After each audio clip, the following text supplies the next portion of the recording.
Welcome to the Wakefield Doctrine, the theory of Clark, Scots, and Rogers, and this is our form of video blogging or podcasting, as they say sometime.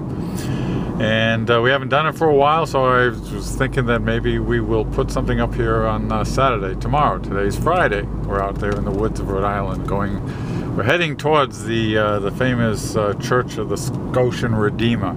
I'll maybe take some pictures when we get there.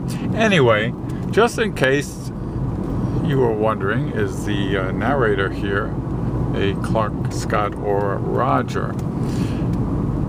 The answer is, as I was trying to decide what to talk about and how to talk about it, the best, most constructive thing I could come up with was, well, Clark, suppose you're going to die. Suppose you go to the doctor and they say, forget it, that's it. You're not going to live out the afternoon, and then you run home and then you see that the battery's nearly dead on your video recorder. And of course, if it were me, then the first thing that would come to mind would be the doctrine, of course. And so what do I do? Quick. So this is it, just in case. Wakefield Doctrine is called the theory of Clark, Scots, and Rogers, and it's a unique perspective on human behavior, human personality, and the concept of life and reality. Jesus Christ, that's going to be such a short and direct kind of eulogy. Anyway, if I were to say it in 25 words or less, I did a post on that once. The doctrine is something that's fun and useful, very simple. Challenging in the sense that not everyone can get this thing. Not everyone is predisposed mentally or physically or spiritually to understanding the doctrine in a way that makes it useful. But, this is a big but, God knows. The thing about the doctrine is, and I wrote about it today, is that if you get the basics, if you understand what it is we're talking about when we say the worldview of a Clark as the outsider, and if you really grasp the description of the world that a Scot lives in, that world of a predator, and if you can incorporate into your thinking how Rogers approached the world as a part of the herd in a quantifiable universe, if you can get those things down, the doctrine will work for itself. You don't need me. You don't need a downspring. You don't need any of us.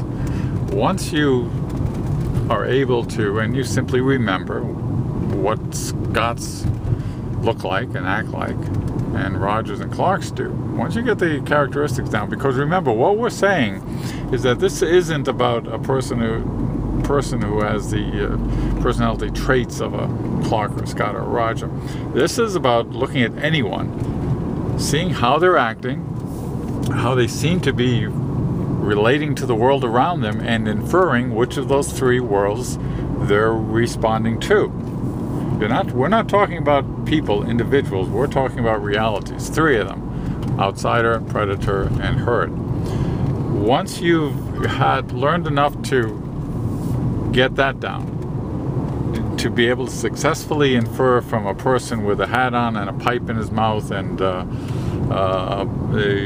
DVD of Ken Burns in his pocket, infer that that person is living in the world of a Roger, then you're ready. It's done. It works from there on. You won't need us to say, oh, and look, there's a Roger. You'll see Rogers. People will act like Rogers, people will act like Scots, and they will act like Clarks, with or without us telling you about it, with or without you imposing any kind of descriptions on them. It's the coolest thing about the doctrine is that once you start to see them, the Clarks, Scots, and Rogers, you can't stop.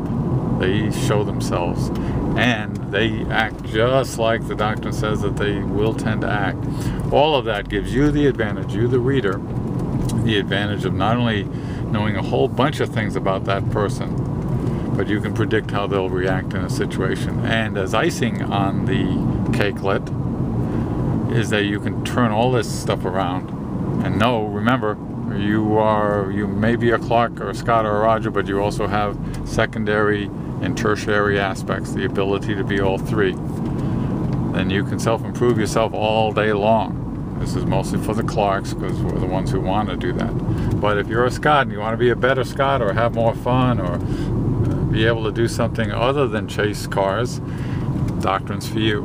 And if you're a Roger out there and think that maybe in a slower moment you'd like to be able to move fast and not look around for the giant neon letters that say this is the way it's supposed to be, doctrine's for you.